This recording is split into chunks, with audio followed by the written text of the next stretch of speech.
So today is all about skincare. Hey everybody, so today I'm going to be walking you through all of my skincare favorites, my usual routines, and how I keep my skin looking clear and hydrated. And we're going to be starting with cleansers. This is the CeraVe Hydrating Foaming Cleanser. This is the only cleanser I use. This is like my third bottle. I have loved this for so long that I don't even want to try anything else. I'm not the biggest fan of spending a ton of money on cleansers because they're just on your face for 30 seconds to a minute and then you wash it off. So the main purpose of a cleanser is to wash your face and not strip it and not break you out. And this does that for me. Keeps my skin looking like plump and hydrated without stripping it of its natural moisture, but still cleansing and really removing anything that still needs to be removed. So after cleanser, the first thing that I always apply is a hydrating milk. And I have two for you. The first one is the Fenty Fat Water, and the second one is the Rhode Milk Glazing Toner. I like them both. I've come to the conclusion that I'm not going to be picking favorites. I like them both. They have different textures.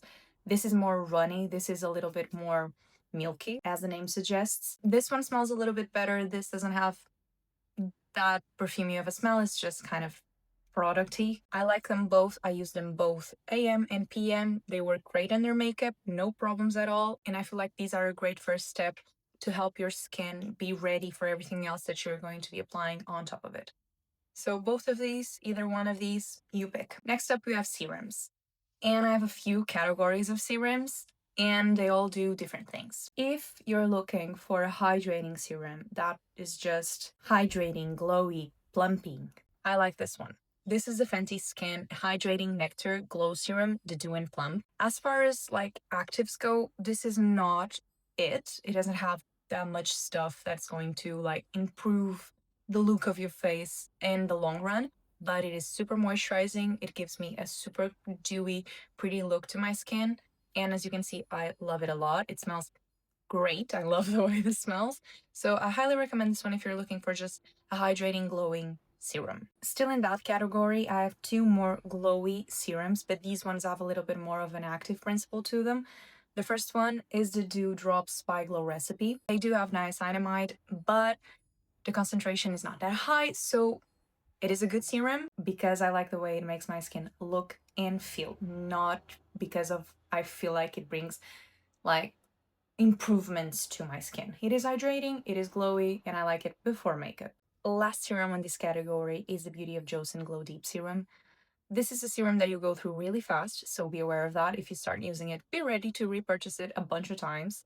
But I feel like within all of these, this is the one that I feel like does more for my skin. It actually like penetrates deeply into my skin and it gives me much more hydration.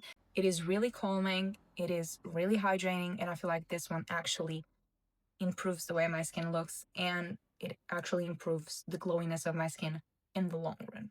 So this one. Moving on into active serums. The first one is the SkinCeuticals CE Ferulic. This is a high potency vitamin C, and I highly recommend that everyone uses vitamin C. Be aware that if you have reactive skin, vitamin C is something that will irritate your skin. So start off with a lower dose, like the Roche-Posay vitamin C. The only con that I have with that one is that it oxidizes really fast, but if you use it every day, you will end up going through it before it oxidizes. But if you have several vitamin C serums like I do, it doesn't like work out for me because it goes bad before I can finish it. This one doesn't oxidate as fast. This one has one major con for me, but it is the one that I find gives me the most results. And it's the smell and texture. So this smells like iron. I cannot describe it any other way. This smells like iron. I don't like the texture. It's pretty oily, but I gotta give it to this serum. It gives me the best results that I've tried as far as vitamin C serums go. So I do have to tell you that I end up using vitamin C less because I don't like the texture. And obviously this is super expensive. So if you think you're not gonna use it just because of the smell and the texture, just go for the La Roche-Posay one. You'll be just as happy and you will actually use it. I have a problem with this one because I do use it less because of it, but I still feel like this gives me the best results out of all of them, so I still need to talk about it. Another active serum that I use, love, and highly recommend if you are the person for it is the Caudalie Vino Parfait Serum. This is magic in a bottle. If you have any dark spots, discoloration, anything on your skin, this is a serum for you.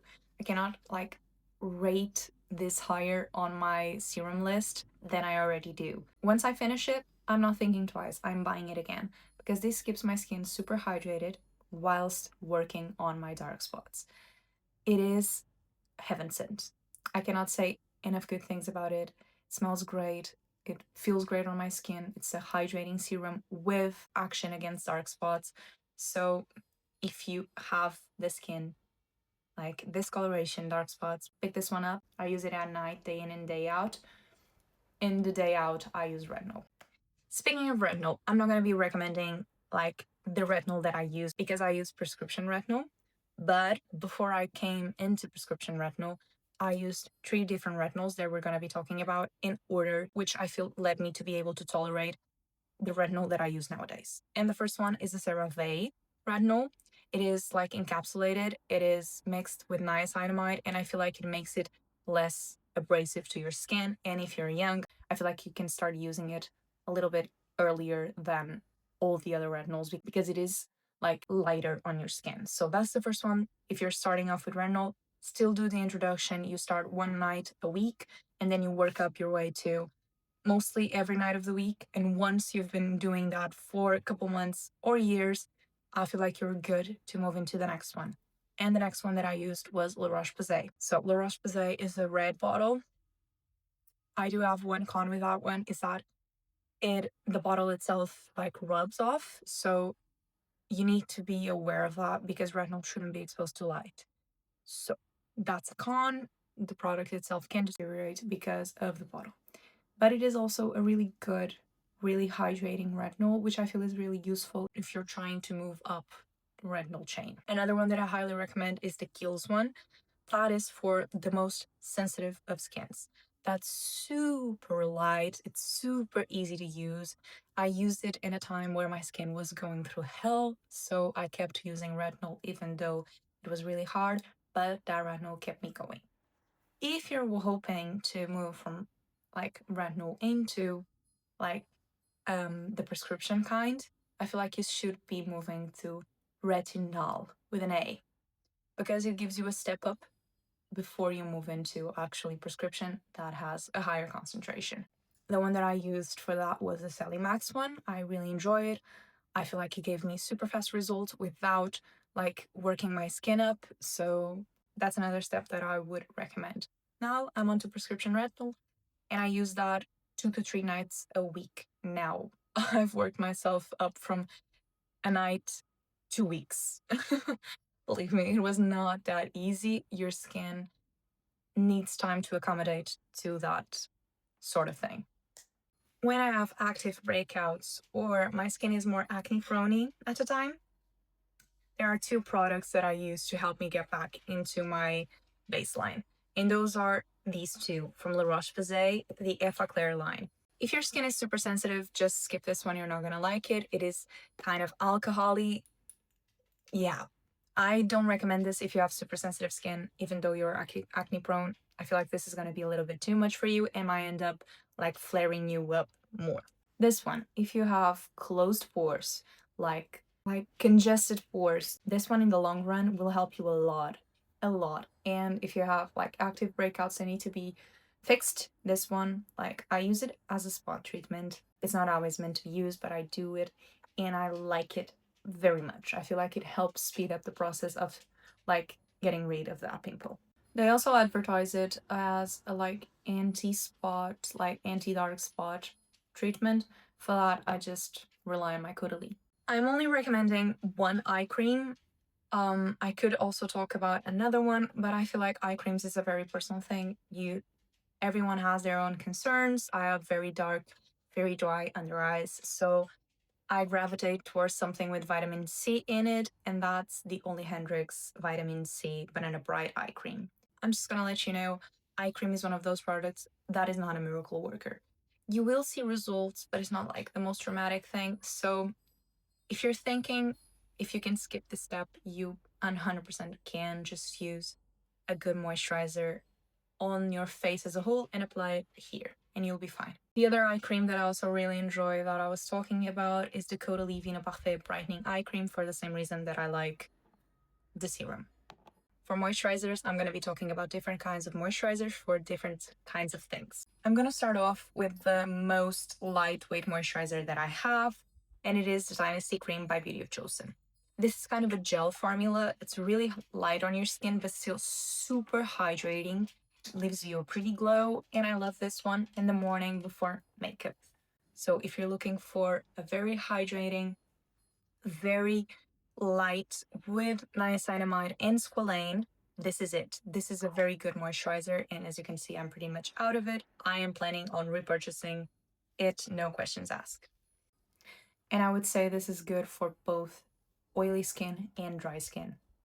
Next up is the Charlotte Tilbury Magic Cream. You don't need to spend this much money on a moisturizer, but I just gotta tell you that I actually really love it. I feel like it's super hydrating. It does have a scent to it, so be aware, but I use it mostly at night. Next up is the Laneige Water Bank Moisturizer. This is good for when your skin is super dry. This is the one that I go for when my skin is acting up because of the retinol. 2 face masks. The first one is the Jet Lag by Summer Fridays. This one is like, I use it the same as I use the Laneige one, but it's just a little bit more intense, and I use it at night. The other one is the Beauty of Joseon Ground Rice and Honey Glow Mask. I use it like once a week. Super hydrating, really simple, really good, glowy skin. Lip mask, the Gizu one, super hydrating, good glow. Love this one, good smell. Doesn't dry out my lips like the Laneige ones, for example. So at the end of the day, I remove my makeup with a Bioderma micellar water. I do not like the Garnier one, it stings my eyes, and this one doesn't. I use cotton pads, and when I'm done, I wash my face with the CeraVe. For cheek masks, I highly recommend the Biodance ones. This is like a collagen inducing. It doesn't work like that, it's just a very hydrating mask, and I highly recommend it. When we're talking collagen doesn't really work topically, so when it comes to the mask, it's more like about the hyaluronic acid in it than the actual collagen. Something that actually helps your skin produce collagen is red light therapy. And I've been including this for the last couple months. I'm not going to say like I see huge results. I'm 25. This is more of a long-term kind of a commitment. But if you do actually do the research and look through all the scientific knowledge that's out about these sort of masks, they are being talked about in a positive light, and they actually give you results if you stick to it.